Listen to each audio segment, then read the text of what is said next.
mission for me for the next 10 years is to get people into North Star vision thinking and to really help them find a path. And AI has made it so much more accessible and so much easier. And I think it's just like a great time to be alive and to look at what you can do. I'd rather be sidelined trying to achieve greatness than watch greatness achieved and it only set on the sideline.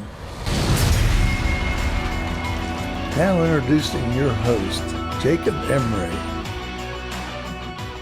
This episode of the Iron and Infrastructure Podcast is brought to you by Unlocking Greatness with Jacob Emery, a coaching community built for those ready to become the strongest version of themselves. Weekly calls, proven playbooks, and a community built to grow. Greatness is not given, it's unlocked. Join us today at jacobemery.com or DM coach at jacobemery44 on all social media platforms. Welcome to another edition of the Iron and Infrastructure Podcast. Today, ladies and gentlemen, for the first time ever, we have someone on here that is extremely unique and in a completely different industry than any of the previous guests. I'm super excited for you guys to listen to the story. Me and Brady have had a few minutes here talking a little bit, getting to know each other, and you're in for a freaking treat. Let me just say that. Brady Lowe, welcome to the show, man. So glad you're on today. Appreciate your time. Thanks, boss. Glad to be here. Brady's from Iowa. He's a big farm, corn-fed boy from Iowa. Took a detour and went to Atlanta. I cannot think of a different lifestyle between the two. You flip that one upside down, Brady. But let's talk about Brady, the Iowa person, the kid growing up in Iowa, doing masonry labor. Then you get into some wine and cheese. Like, let's go through the whole story of Iowa and then up to the transition to Atlanta. Good question, because I rarely get to talk about this. My wife tells me I don't have an ass, because I sat on Mason block for 3 summers. And that will take it away, my friend. So, growing up in that space. But here's what was the interesting part. Like, when I got into, high school, my dad's like, dude, you got to get a job. And I basically got invited to one of his patients, and he's like, Rick Hale, he's like, hey, come out. So let's go out and check you out. So I'm over there flipping mud, running block, stacking walls, getting laughed at, teased, all the stuff that comes on a site.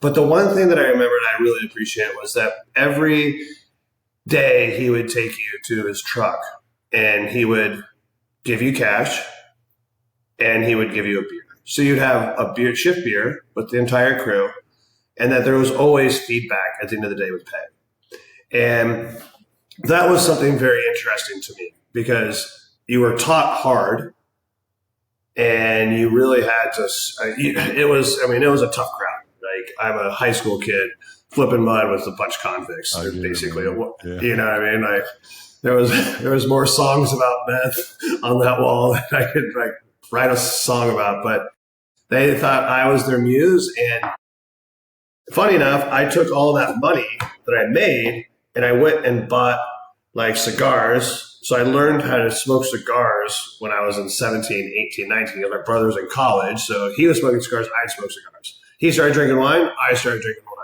Then all of a sudden the wine industry and cigar industry popped in 97, 98. And I got a job at my brother-in-law's and friends' cigar store. And I'm starting to now sell cigars. So I got this little gift of gab. I'm a resilient little guy and I'm making cash. So all this money I had banked up, I've started to now put it into wine. And I started to learn that education of wine. And then I would go to college, and then every summer I'd take all this money and I'd go to college, and then I would basically be the wine pusher and basically educate people and tell them the stories about this little Lotus wine, Zinfandel, because it had more alcohol, that this ladybug was a sustainable part of the community and they loved their ladybugs. They didn't use pesticides.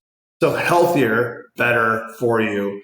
That started to become my vision of where I wanted to go with storytelling. So I was built out in this whole masonry world. Then I got into wine and always had a deep respect for building and dev.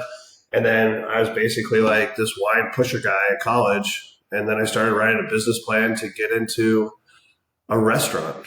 And, if I took all my classes in school were all entrepreneurship. I played racquetball, I played basketball, and I took entrepreneurship seriously.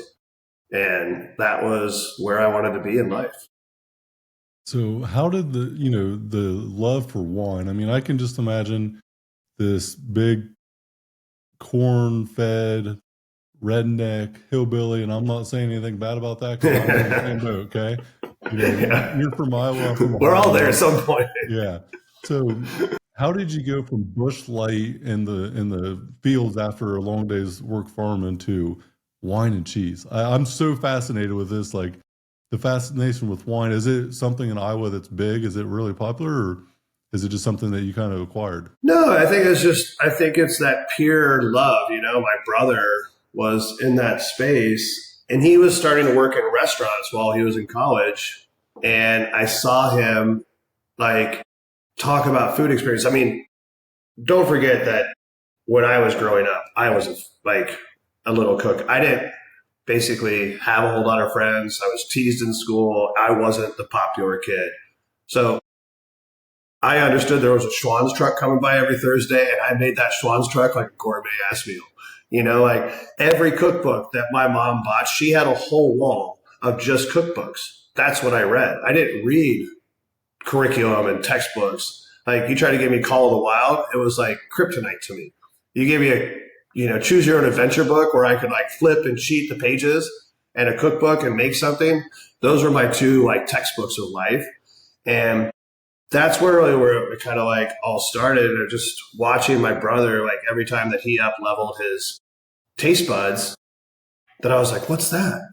But I was the one who was like cooking. He wasn't cooking. He was more into sports and I was more into calories. So I became that kid, like the skinny fat kid growing up, and I just wanted to eat and don't, so the moment I saw wine and I was pulling away from Natty Light and getting into, I just saw it as a higher alcohol point and something that's a little bit better for me. Just keep it raw, I love it.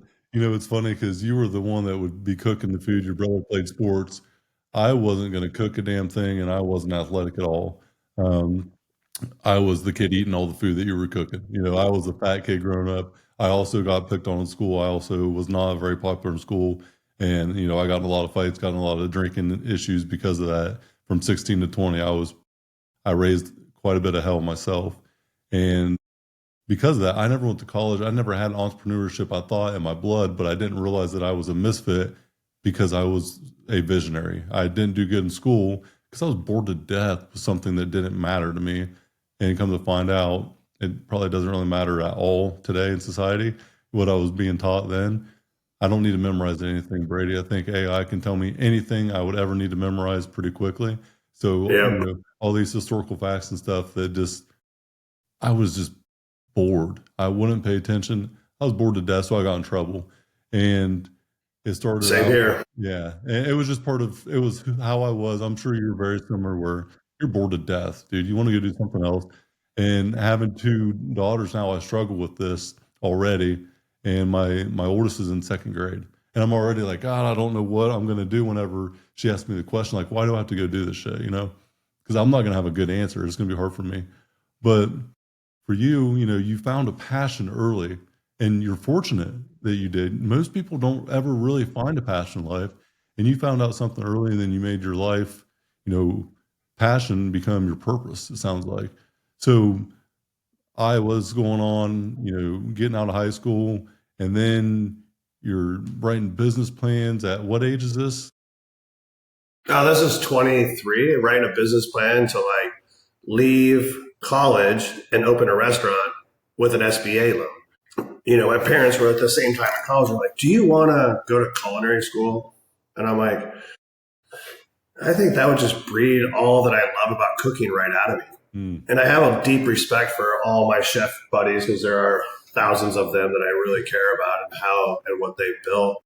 But for me, it wasn't the place. Like I knew that I didn't want to sell wine. I didn't want to sell cheese. I didn't want to be in a kitchen all day.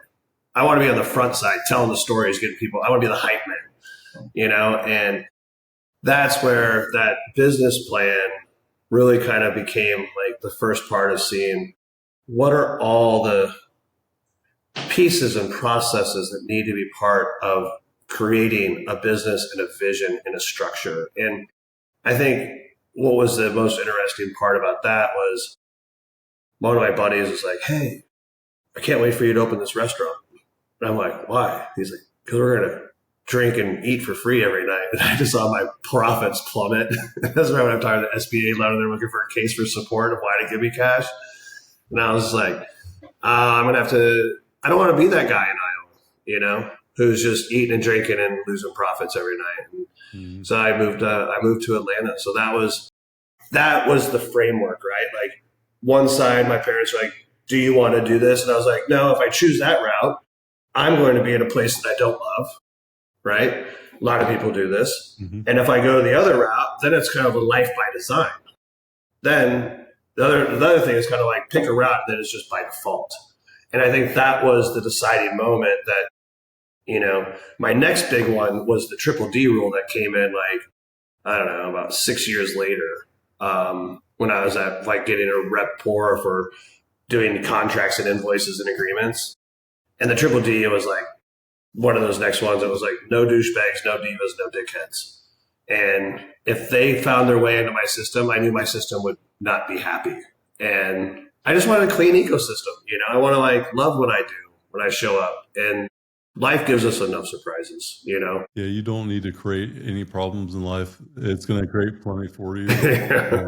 One of my big things this year was protecting my positivity, and kind of to what you were just saying, it's been something I've been very aggressive with and non-negotiable with, where I don't have time for drama. I don't have time. I have no time for a bad time. Like, I want my life to continue to be good. I'm a positive person now I am positive because I got rid of the negativity in my life. And regardless of what that relationship was, if it's a negative one, it's going to be cut. And I just made that like a non-negotiable. I don't have time for it, dude. And it's so draining and so taxing mentally on you that you don't realize like the penalty you pay for that tax until it's like too late or right borderline too late, because it will literally tear you apart, and it'll make you become somebody that you never wanted to be just by associating yourself with it. It's like the dumb tax. It's like it's a tax that you pay that is dumb, that doesn't need to be paid, and it's in your control, but it's someone else's fault. So you just got to cut it and let it go. So I understand that for sure. And let me ask you a quick follow up to that. Yeah. All right. So is there a trigger or an indicator? Like when you make a decision, you put something into your life and you have your positivity shield that's going to, what's the trigger that that like, oh, this isn't working, right? I know. Like, where's the break for you? You're like, all right, that's enough. It's normally the person that is hypothetical, very hypothetical with being pessimistic. Always worst case scenario before there's any type of hope. Like, it's always fear based, fear led. Man, this is gonna happen because this happened, and it's a lot of fear, leading with fear, or thinking with fear first and then speaking it into existence. And I'm a true believer, dude. Whatever you think about, whatever you put in your brain and process, your thoughts become your beliefs, and your beliefs become your actions, and then your actions deliver results.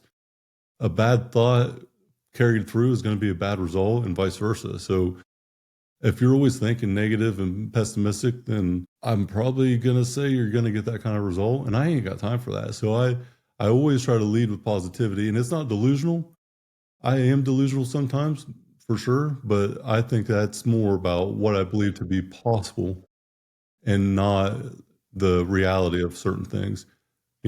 Calling a spade and seeing what's true and not what's tradition, I think is a big difference, where there's a lot of people that I know that speak on traditional thoughts and not what is actually true. And I think first principles thinking really changed the way that I process information and then process, problem solving, because I look at something now very differently than before, where, okay, is it possible? Well, what is it defy the laws of physics? Is it illegal to do it? Is it, factually not possible to be done? No. Okay, well then you just got to figure out how. And I think like Elon Musk and the way that he processes information with first principles, it's when I studied him and read his book, I was blown away at the ability to take what's always been known to be true or questioning everything. He questions everything, dude. And it's so incredibly powerful what he's been able to do just by being curious with questions. And it offends a lot of people. But luckily for me, I guess I just don't care. Sounds like a dangerous book for me to read. It's really cool. I'll tell you what, I have never been, it's an audiobook was like 25 hours long, I think. I've never been more in tune with a audiobook about another human than I was with that book, because it's not meant to be thrilling or intriguing to that degree, but it's so insightful about how he processes information and how he dissects, issues, and then puts these insane timeframes on something to be done. And it's always possible. And he always finds a way to do it. And it's wild. You have to check it out. Walter Isaac, I think, is Isaac's son, or Isaac was the author of the biography. Dude, incredible. Gotta check it out. Yeah. So for you, do you have any, we talked about SOPs a little bit. You mentioned process, business plan. Do you have any frameworks or anything that you have like as a staple go-to for problem solving, for time blocking, for anything? Yeah, I mean, I will give you kind of a quick journey check. A couple of years ago, I exited a company that I had built, 20-city tour, 20,000 guests, opened a restaurant with proceeds, and was excited about this new world and this new generation of time in front of me. And COVID shows up and knocks everybody down in the dirt. That was tough. And then out of that, ash kind of became like, all right, I'm gardening. I'm becoming really good at gardening. I have a lot of time on my hands. My agency, which we have, was stabilized. Like, we're doing a few million a year. Like, I'm happy, but I'm not content. And I really wanted to kind of like change the room and place. And I always was like, to get a 20-city tour going, you have to have a ton of SOPs. Everything that was getting duplicated. And then all of a sudden I meet this guy, Dan Martell, right? And I'm like, all right, there's someone else out here who cares as much about SOPs and playbooks as I do. So it was really exciting to me to kind of get inspired again. But frameworks for me were like the triple D rule, like business, was how to write a business plan, right? That was kind of like block number one. Two was like triple D rule, pick your room, who you're going to hang out with. The sum of the closest five are your average self, right? And so I always wanted to surround myself with great people, and that would attract more of a tribe. And then I learned this thing about building communities, and how to pull a community apart and see how to build your value inside it. And that became kind of like a 20-year exercise for me. And to do that right was a very so I really love the community building piece.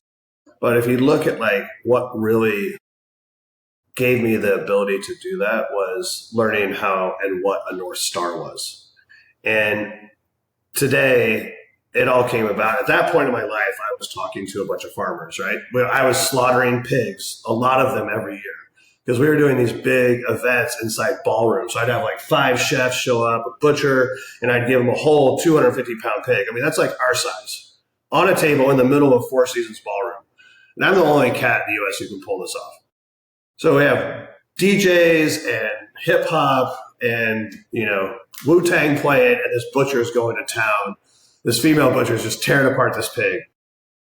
And it all came from a small family farmer. But the thing is, you can make that as fun as an experience as possible, but the people didn't know that the importance behind where that animal came from was the base of what you do for your food systems, how you treat your body, what is your operating system, and how do you if you take that concept jaw, your body is your temple. You get one of them. You don't know when your last day is going to be, right? So you learn that these farmers, and I met 60 to 70 a year, every year, 10 years in a row. I was just like, dude, do you have a business plan? Because they all ask me the same questions. And they're like, no. And I'm like, what? So now my mission was to give all these farmers business plans and to help them compete in a commodity market as a small family farmer. I'm thinking about all the independent businesses that are out there, and we need to help them grow. So that's when I learned the idea of the North Star. And that North Star basically helped me design the vision that I needed for us to say, what is the problem we're solving for? Who does the audience that it serve? And what is the journey that we're going to have to take to get there? And I thought it was business plans before that, right? Executive summary, financial cap, junk in the betweens. And now the North Star became that next thing. And now I see today, I was like, a lot of people don't have it. So that's where you just take your vision and you crystallize it to the point where your teams know where they're going and they can question things and they can go over budget, but they know at the end of the day what success looks like. Because it's like the three wise men. And here's the thing, like I grew up Catholic, high school, grade school, and everybody knew where you were heading. There's windstorms, sandstorms, hurricanes, and then there's clear nights. And the clear nights are the ones where you bet back on course, right? But you got to trust that you're always walking in the right direction. And if you question it, it kills your creativity and you worry. So you always got to stay on the path. And that was, I think, the next big framework that I've wanted to now take and share with as many people as possible. So like a mission for me for the next 10 years is to get people into North Star vision thinking and to really help them find a path. And AI has made it so much more accessible and so much easier.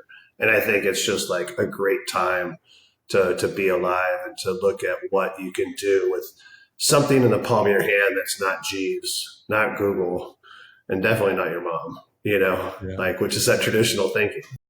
Dude, I'll tell you what, the blessing that is right in front of us every day, the power and the transition in the world that we're going through right now, it will never be this big of a transition again from, when I was 16, I think I got my first flip phone. It was a Nextel. Nextel's been gone probably, that was 20 years ago. They've probably been gone 15 years.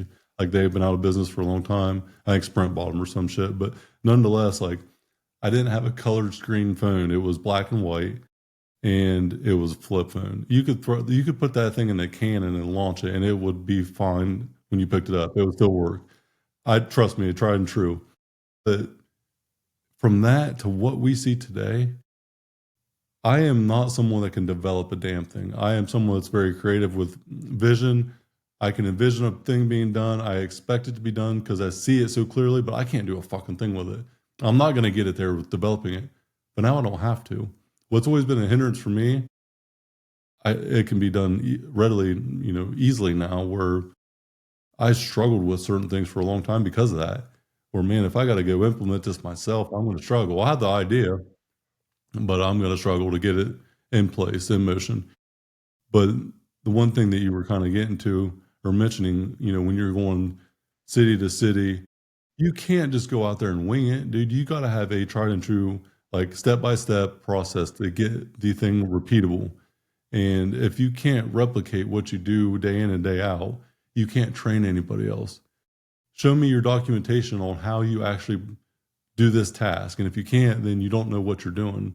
I forget who the person is now. I'll remember it probably by the end of the show. But if you can't describe what you're doing as a process and you don't know what the hell you're doing, if it's not documented, you can't lay it out step by step, then you really don't know. Even if it's up here, that's not valuable to anybody, yourself included, because to go to that next level, you have to replace yourself. That's been one of my mottos from the time at R&R Pipeline in the field. When I first took a role where I could train somebody else in any type of role, I wanted to train them to replace me because I knew I was going better places, bigger places. And I also knew that I couldn't replace myself. I couldn't take that next step.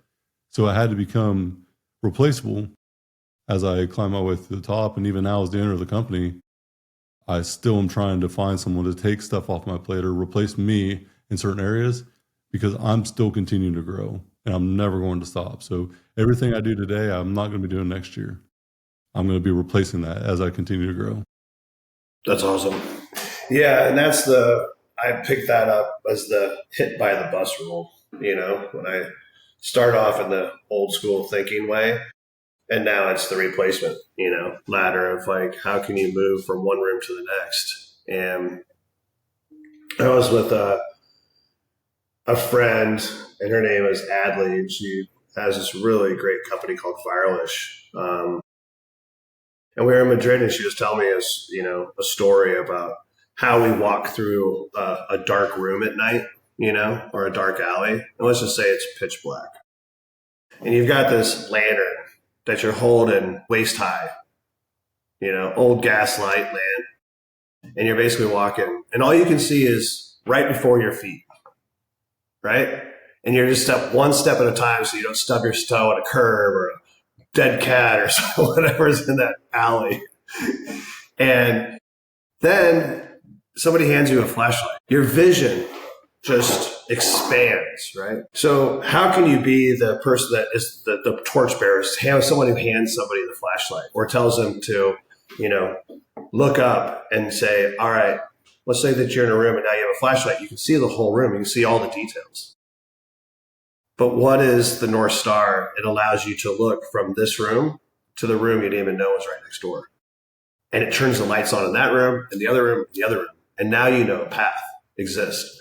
And I think that's some of the beauty with AI right now is that it will never replace what you have in your mind or I have in my peanut about what we're doing and what our visions can be. It allows us to see a path to it. Clear, quicker, and so we can replace ourselves. And I think that's, so people are like, oh, it's going to replace my job. I'm like, please, can you? And like, that's you take the next step and grow. So you have and that's the thing, it's amazing to me, the threat to people whenever like, well, I'm not going to have any value. Well, that should be a reality check for you that you're not doing anything to create more value. You're having an expectation that you should get this thing, but you're not building yourself up to be capable of taking that next level. Technology is only going to continue to expand and get better, regardless if AI was being in the phase it is now or not. I mean, Henry Ford, developed a car, and all these people thought, well, we're never going to have all this work to be done. Like, well, he has automobile assembly lines now that needs hundreds of thousands of workers to produce this thing. It's just finding out where you can take advantage of the technology transition. And it's an accelerator. There are no shortcuts. And I go to Strategic Coach in Chicago. So Columbus to Chicago is a 54-minute flight on United. Clockwork, I have the exact time. I know exactly what's going to happen from the time I leave to the time I get to the airport to the time I land. I'm very dialed in with that trip. I go there once a quarter for an 8-hour workshop. I know it's 54 minutes. I think there's been 1 or 2 times where my flight has not been dialed in. If I wanted to walk to Chicago, it'd probably take me 54 days or 54 hours. It would be a while, right? Well, it's 5.5 hours to drive, maybe 54 minutes to fly.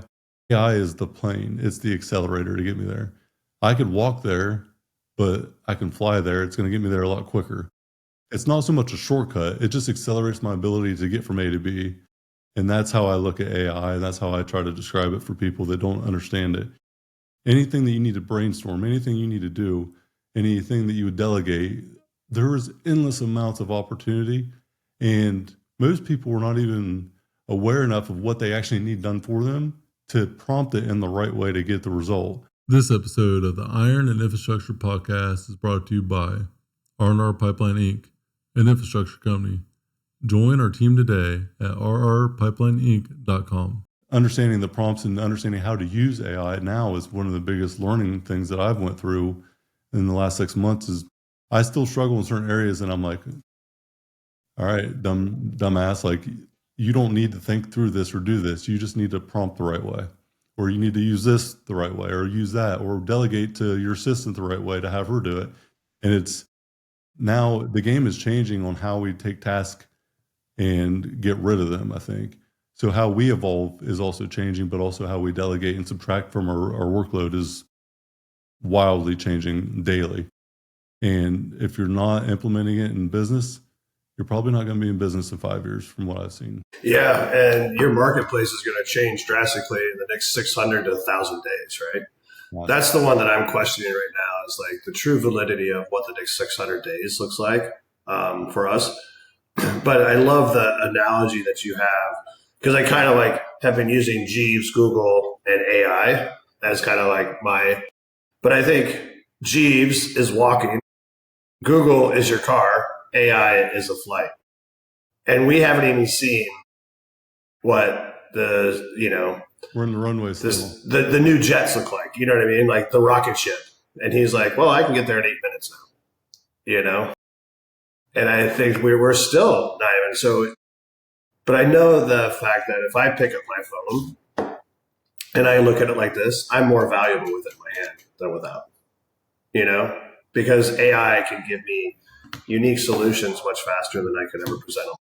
Mm-hmm. And it shaves days. Like there was like a AI kind of conference I went to this last week. And the thing that was very interesting to me on that meeting was that they basically like, if you talk to AI, ask it how much time you have saved in this calendar week. Every Friday, ask it how much time it saved you.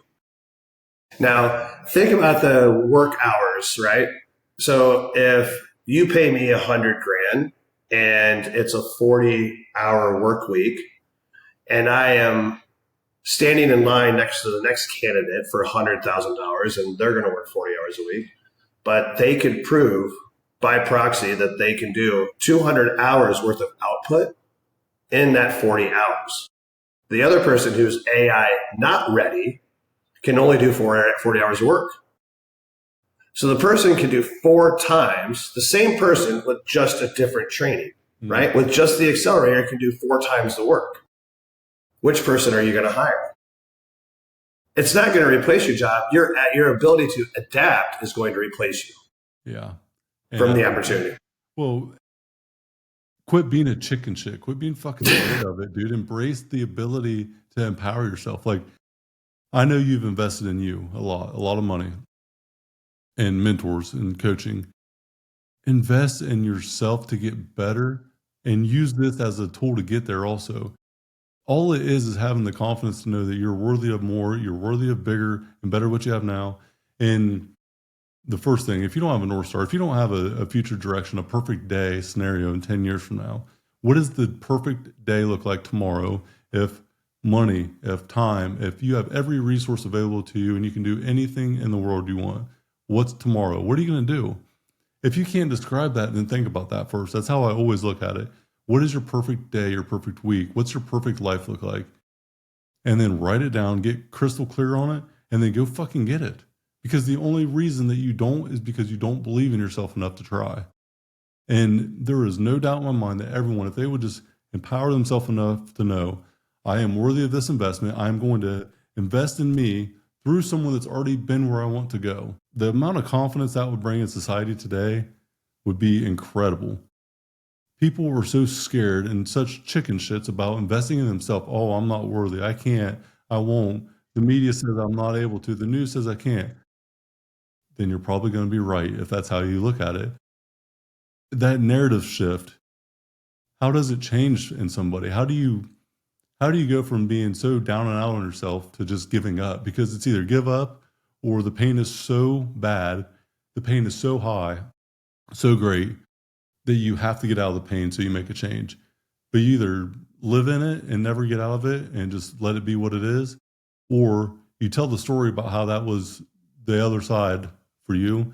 And now this epic adversity becomes the reason that you tell your story today to the world because of how fucking badass it was that you overcame it, the hardship and all that.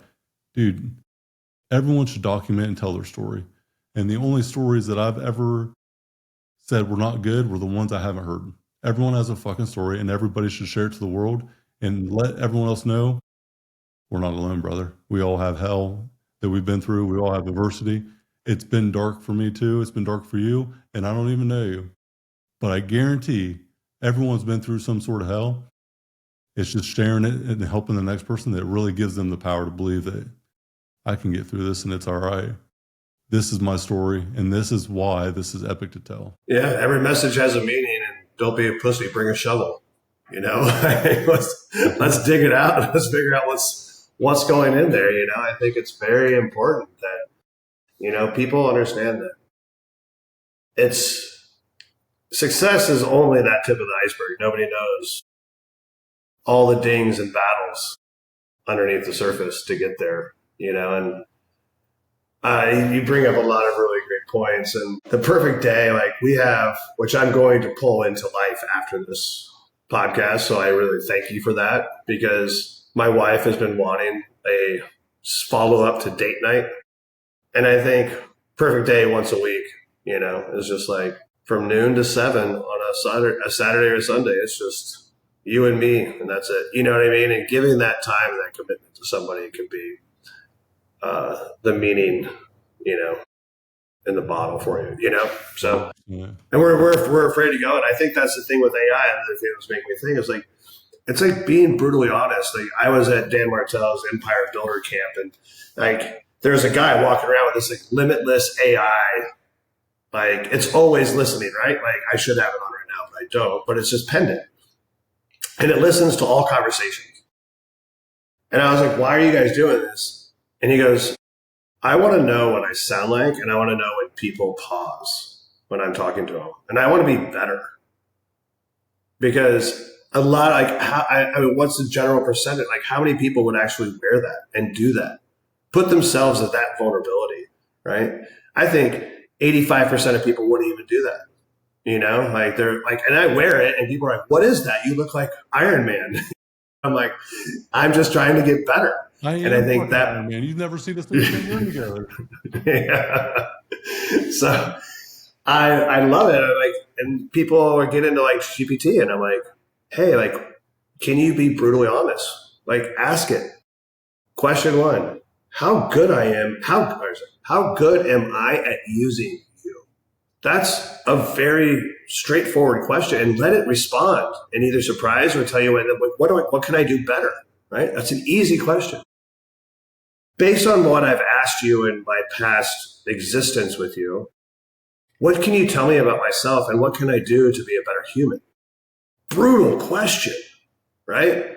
If you don't do these things and you're not ready for the answers, but, well, you're a machine, you don't know me. Well, it's a critical reflection in the mirror, my friend, of what you feed it is what's going to tell you back. It's just going to come back with information that you don't have access to at a much faster rate that you can't process.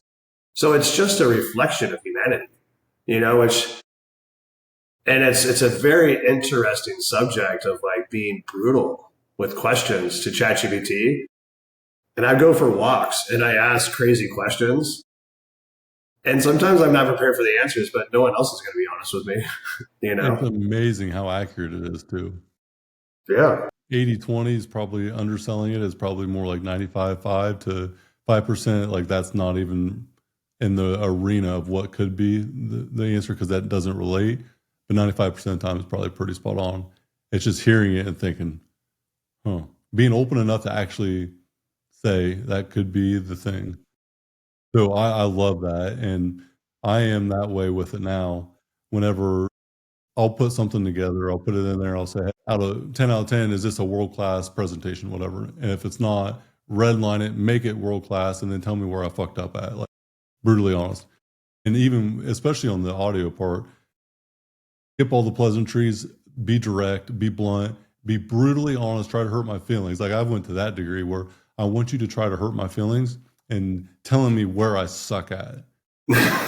It's really funny when you just sit there and use it as the most insane and intelligent therapist, entrepreneur, all like everything you would ever have as a coach or mentor packed in one times 100,000, and they answer you in seconds, and it's like, oh fuck, I wasn't ready for that. Like, what? Okay, that checks out. That might be a weak area. That might be a pain point, but are you open to receiving it? There's a book called No Honesty, and it's kind of affiliated with EOS. I don't remember exactly how, but I read the book. It's about communication, and it's about being open to receiving, information from somebody else, and like the openness to understand it, to hear it. And then the honesty to be like transparent and clear with what you're trying to say. And they have like an assessment on their website. It's a free assessment you go in there and take. And I remember taking it and it was like 85% honest or 85 or 95% honest. And they do business and personal, and they just, 20 to 50 questions, whatever it is, and you answer them. I was like, checks out. I'm normally direct and to the point, to my own demise sometimes. And then like the openness was like 65 to 70. Probably checks out. I'm probably a little reserved because I'm very, normally I'm very convicted on something until I'm proven wrong. So that's probably fair. I had probably 4 or 5 people take it, and the honesty section was pretty similar, anywhere from 70 to 90%. But the openness part, to actually hear somebody without intent to return a message that favors you or that is yours to deliver. Brady, I was fucking floored at some of the percentages, like 30, 40%. And it's like, no wonder I've struggled for so long. I always think through the lens of prove me wrong, please. Try to convince me that I'm wrong. I want to know how wrong I am, not how right I am. I normally don't like being right. If I'm always right, then I'm doing better, but I like to be proven wrong so I can grow from that like train of thought that wasn't serving me before. And so openness just means to listen without reservation. So I'm sitting here listening to you, you're telling me like you're not this thing. And I'm telling you I am this thing, but then you can prove that I'm wrong, and then it's me, oh shit, Brady, you were right. I was so wrong on this. Thank you. Now I'm going to learn from it. And the honesty is just the ability to be true and freely yourself with what you believe is right and what you believe in. Brady, I think you're a hell of a good dude. You're trying to impact the world. You're doing great things. You're someone that other people should aspire to be like, or aspire to, look up to. And so it's like just being transparent. Brady, I think that hat looks like complete dog shit. And it's like that. Don't tell my wife. It's just in general, it's like so many people beat around the bush, are not clear with their message, thinking that it's going to offend the other person. But the ultimate like thing that offends them is finding out 4 weeks down the road that you said it was X, but it's really Y. What the fuck? Like, why weren't you just straight with me? I think a lot of people don't want the transparency, but I think a lot of people also do want transparency and clear direction and guidance. And I know you can probably relate to the clarity part, like just having a clear message to deliver and not being on the fence. And I always say, Brady, I do not read between the lines. Like there's a line here and there's a line here. I'm not reading in between. I read the fucking line. So what you say is what I hear, and that's what I'm going to receive. If you feel something different and don't say it, that's not my problem. That's yours. I can only read the line. I can only hear what is said, not what is unsaid or unspoken.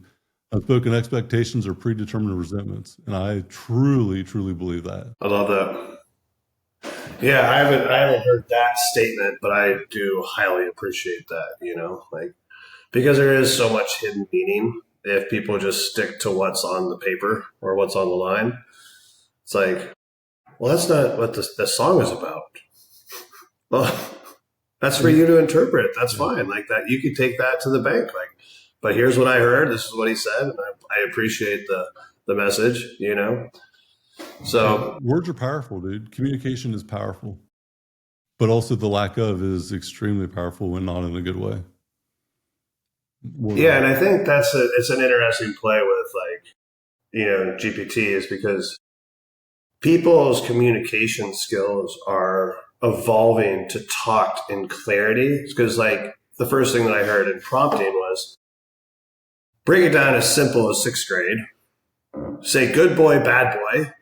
Like no, bad. Like you have to be super. You can't say please and thank yous and give it kind of like a nudge. You have to be extremely clear. And I think that's helping break down a sense of communication that people have not had recently. Because now I find myself talking to certain people on my team. I'm like, here's exactly what I need you to do. When can you deliver it? What does success look like for me? And how do you think that you're going to accomplish that? And they're like, okay, I get it. Before I was wishy-washy.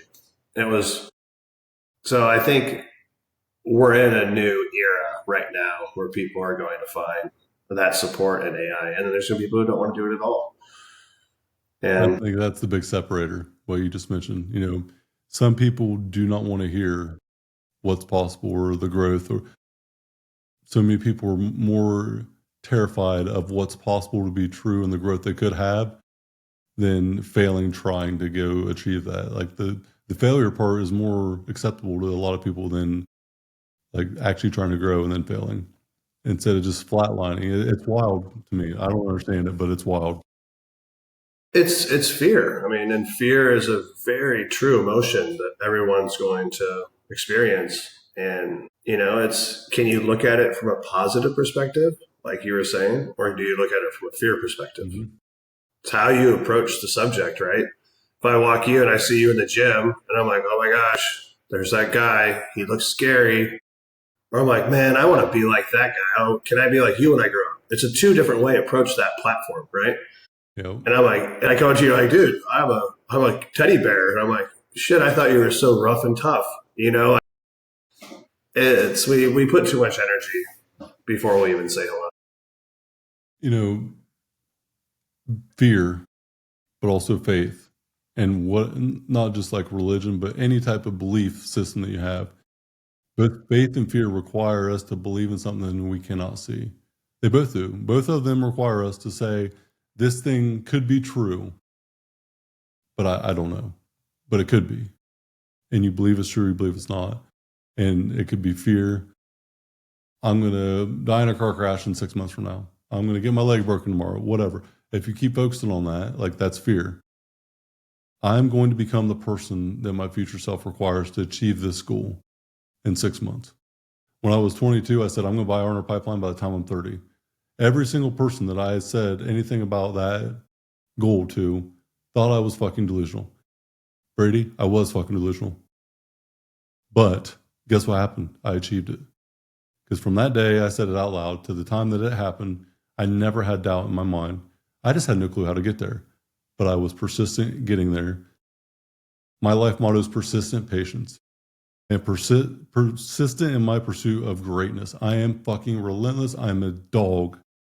Kill me, fucking kill me, or get out of my way, or get ran over. I'm a fucking persistent dog. I'm relentless in my pursuit. But I'm also patient with the outcome now. Because I've matured enough to know that I can't force an outcome and get my desired outcome to be true. There's a lot of time that patience has to come in play because you're just not good enough yet to have it happen. You have to continue to be persistent in that growth first. And that took me some time to figure out because patience is not something that I'm very good at. It's taken a lot of work, but now I understand it clearly. I can see like the cycle of time that it's going to take to achieve something. And I normally am wrong because it normally takes longer and it's harder than I thought. But it doesn't mean I let up on that. I'm still relentless as hell. I'm still very persistent in getting it. But I just let the timetable kind of come to play. I'm always right under the red line. I'm never, letting off the gas. I'm always very persistent. Sometimes, though, I need to shift lanes and let traffic go the way it needs to and course correct when I can come back in that other lane and not make a mess out of it. I have made more chaos than clarity in my life in business. That's normally been my MO is creating chaos, not clarity. So now if I think it's going to be chaotic, what I'm trying to do, and I know that I can't expedite the timeline in a proper manner, I'm just going to sit back and I'm going to do the thing I need to do in the other lane to grow the business or scale the business the way that it should be. And that took years of work. But persistent patience, the paradox of it alone is funny, but you got to be relentless, but you got to understand timing and you got to understand the season of what you're going through. And it's fucking hard to sit back and just allow that to process through. It's funny. Like I was just looking at the back of my leg. I'm tattooed. Persistence and preservation. Preservation is a very important part of who we are from an identity, right? Who we present ourselves are, what we consistently do on a day-to-day basis, and who we're going to be in 10, 15 years. And then 50 years after you're gone, what did you leave behind? Is there a message that was preserved? in your honor. It's a whole different, stack, but I love, the persistence I love it right underneath the red line. Like creating chaos is what I'm good at. Why? Because it's fun to see people, learn and expand and create challenges, and playing it safe is never the best way to go. Your body knows when you're about to create chaos and it gets amped for it, Mm-hmm. And if it pays off, that's a big reward, right? But if it breaks something, there's also a reward there. It's just disguised. So I try not to create chaos anymore, Brady, but I try to instill my standard, in general with the utmost urgency. So if anyone's letting their foot off the gas, I want to make sure that their red line is hit pretty quick with urgency. And sometimes that's just a statement, a comment, a call out, doing something that maybe wasn't something I needed to do, but was showing that way again to recreate that urgency and that standard. The presence of us being available and then the standard that we set in general, people are always watching. People are always seeing what's going on, especially if you're, putting it out there in social media. Anything that you're doing is going to be seen to some degree. But you don't have to be in person all the time for people to see the ability in which your growth is. And external growth is really easy to see. You go on a weight loss journey or you gain a bunch of muscle, it's visible, it's very clear. Put in the work, you did the thing, you got the result. When it comes to internal growth, though, so many people don't see the growth that you have or don't understand the growth you have. And especially the ones that are closest to you, they normally don't see it at all until your absence is felt and your presence is not there. And so when you have extreme internal growth and you put in the work internally and become a bigger and better person for your future, and it's unnoticed by the ones that see it incrementally day after day. But then you just take a step back and they don't see you that often. It's amazing how much they do see when your presence is felt compared to when your absence is felt, where you're not there anymore, you're not doing the thing, or you're not showing up the way you used to because you're doing the next thing to evolve. I don't know if you've ever experienced this or not, but the internal versus external growth is pretty wild to see. External is very easy to spot. Internal growth, though, it's normally with the people that have already been there and they understand it, and the ones that you don't see very often. No, it's a great observation, and yeah, I do. The external makes a lot of sense, right? We all sit we lose 20 pounds. We want our spouses, our kids to take notice. We want our friends to take notice. Don't worry. Thank you. No big deal. Oh man, you just put on a bunch of muscle. And we don't always want to accept all of that gracious energy, And the internal stuff for me that I've noticed is that for so many years, my internal growth was build this, nest that, build, nest, right? And now I'm my internal growth is I want to help you. How can I help you? How can I help you? And I think that's where people start to take notice that you're really out to help them versus just kind of build what's for you. I don't know. So I think that's a part of a journey that people can start by showing that external. And I've been trying to do better every day is, what can I do to help you? Do I have something that's of value to you that doesn't cost me anything to give to you, right? And sometimes being present is one I think that we can all do better at. Connection is a huge one, especially in the face of AI. Engagement, being human, these are all pillars of what everyone is fearing AI about, right? Because that challenges a lot of it, but really it's we just want to be human. We want to have connection. We want to engage with people. And we want people to take notice. And if you could say, how can I help you? How can I be of service to you today? That's a great way for your audience to know that you're really making that internal growth versus what can you do for me today? And I think that's the big flip for me is in the last 10 years of really trying to say that more, do the previous less. incredible. It's the simple gestures that might have saved someone's life that day that you had no idea. And so I always think about that, Brady. I'm always aware when I walk into the most overlooked places, go into the dollar store for a gallon of milk, whatever it is.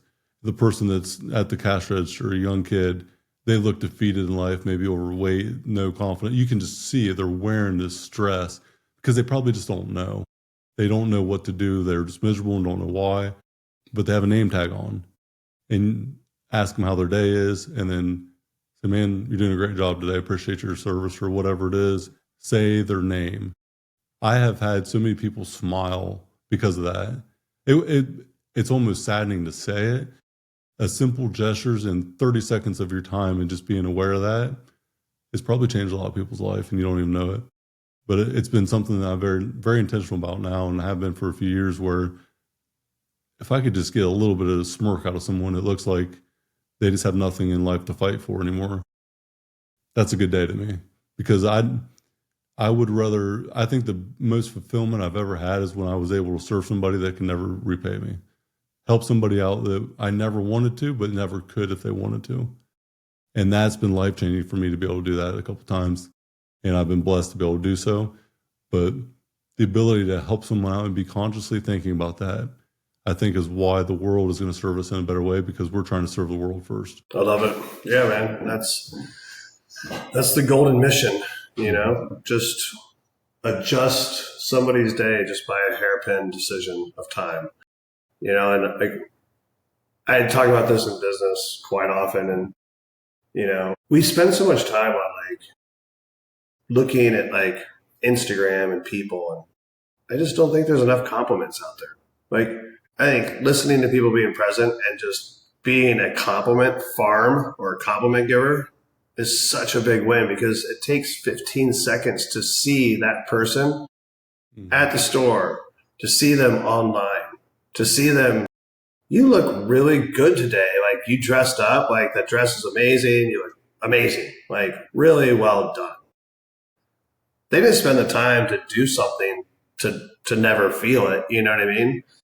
And I think we're afraid to do that at times. And I think a good practice place to drop the reps in is, if you have a social media, presence, is to really take a moment every time that someone comments or likes something or follows you, especially in the new follows, is to pay them a really hard, intentional compliment. Check out their feed. Yo, Jake, man, you've been doing this for so long, man. You know what I mean? It's just that compliment. And then you're like, Brady, thank you so much, man. That just, you can change people's days. Just acknowledgement of it. It's so subtle, so simple, so easy, and so often not done, and yet so impactful when done. And we're talking 15 seconds. Yeah. It's just the person that has that trigger in their mind to do it. I think that's what it's about. It's what person are you building yourself to become that's going to remember to do it, that thinks about serving others before just serving yourself. And I think for me, business culture, appreciation and abundance. Appreciation, giving thanks all the time. That's what I want the culture of Warner Pipeline to be. An abundance of opportunity with nothing but appreciation for the team. Because build a transformational team and a legacy of excellence, that is our North Star. That is our vision. Build a transformational team and a legacy of excellence. That doesn't mean that I win. That means everybody wins. Everybody's going to win. I'm going to win last because I want everyone to win first. And by default, that means I win. But we have to build the people first. And then the people build the team. And then the team builds the dynasty. But it takes all of us all in the same direction with that urgency. And it's not for everybody, but it can be for anybody. Anybody that wants to fit their personal dream into the vision for the company. If they want to transform, they want to become someone bigger, better than what they have ever been told is possible.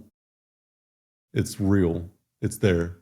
The only thing that set people back is not believing that it's possible. Yeah. Yeah, and I think that's one of the cores that I've picked up in the last 5 years is, what do people on the team want? How can I be of service to you to help you get that? And that changes the dynamic. personal side of business. Everyone has to have their personal life intact, their personal goals, there. If you're not happy personally, if you're not fulfilled on a personal note, I don't know how you ever perform professionally with continuity. If you want to be good for 6 months, okay, it's possible. But to be long-term thinking, to be, successful and to have continuity inside of whatever you're doing, you got to be happy and fulfilled personally.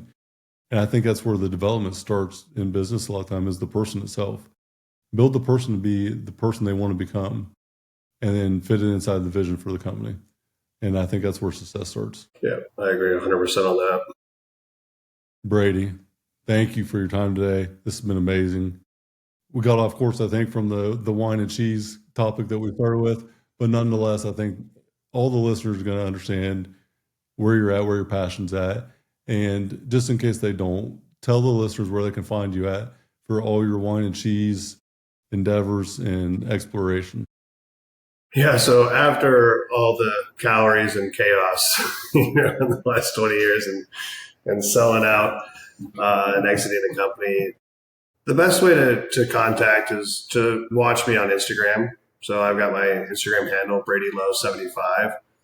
And if you DM me the word gift, it basically I can pass over my North Star Vision workshop, which is basically a really fancy prop and a super fancy GPT that I built. And it really helps people, find clarity. So I think that's the best way, is just to kind of follow along the journey on Instagram. And then the website is tastenetwork.com if you want to figure out where your next calorie circus is going to be. And I'll be the Barnum Ringling leader for that whole party. So yeah, it's website and Instagram are the two. So Brady Lowe 75 and DM gift, right? Because I'm going to do it after we get done talking. Absolutely. Yeah. Awesome. All right, everyone. DM gift Brady Lowe 75 on Instagram. Get on the gram. Check the shit out. If you're whining and cheesing fan, woo, Brady's got your back. Go check him out. Brady Lowe, thank you for everything. I really appreciate your time today. It's been amazing. I'm going to DM gift Brady Lowe 75 after this. That way I can get all that good information that you got available, my friend. So appreciate your time. Thanks again. And that's all we got for today. I'm going to let you close the show out today, Brady. So any final thoughts, anything you want to wrap up with? I'm not going to say anything else. Close the show out. Yeah, I think the one element of my life that I've probably been sticking to most, that's really important, is that it's time to just act, right? If you worry, it kills your creativity. So the moment is just start acting and just go. If you're afraid of AI, just get on it. If you're afraid of telling someone you love them, just say it. It doesn't matter what's going to happen. The more you worry about it, the more that your creativity in the process gets failed. And I think the one element out of that is a very special moment that I added to our life. And I hope that you could probably add this into yours, was called connection before consumption. And this is simple. Every morning when I wake up, before I touch my phone, I lean over and I say, I love you, and I kiss my wife on her. I didn't think about the impact of that was going to have. And I'm telling you, 7 months later, she knows I haven't done my connection before consumption. And it just shows her that she's more important than the phone. And that's changed our relationship a lot. And it could be your kids, it could be your dog, it could be your plants. It's just, before you pick up your phone, make a connection with something real. And I think it changes your entire perspective. So that's me. Brady there, folks. What a way to close out the show. Brady, thank you. It's been another edition of the Iron Infrastructure Podcast. We're out. Stop telling yourself one day. It isn't about one day, it's about day one. Today should be your day one. What you need isn't another day. What you need is clarity with the community to give you confidence to unlock your greatness. That's what the group coaching program is all about. Confidence, clarity, via commitment. Hit the show link in the notes. Let's start unlocking your greatness now, today.